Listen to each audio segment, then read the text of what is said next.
ശ്രീ ഗുരുവായൂരിൽ ശ്രീലകത്തായിന്ന് കണ്ണനാമുണ്ണിയെ കണ്ടു തൊഴാം.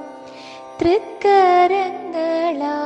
ശംഖും പിടിച്ചു ചാരിയായുള്ള തങ്കത്തിടമ്പേനു ശംഖാഭിഷേകം ചെയ്യുന്നു കണ്ണൻ. കണ്ണിനു ഇമ്പമേകിടുന്ന കാഴ്ച കളഭച്ചാർത്തിലായി കാൺമൂ ഇന്ന്. ചെമ്പട്ടു കോണകം കാൽത്തളകൾ നല്ല മുത്തരഞ്ഞാണവും ചാർത്തിച്ചേലായി. കനകമാല്യങ്ങൾ കങ്കണങ്ങൾ പീലിവനമാല കാതിൽ പൂക്കൾ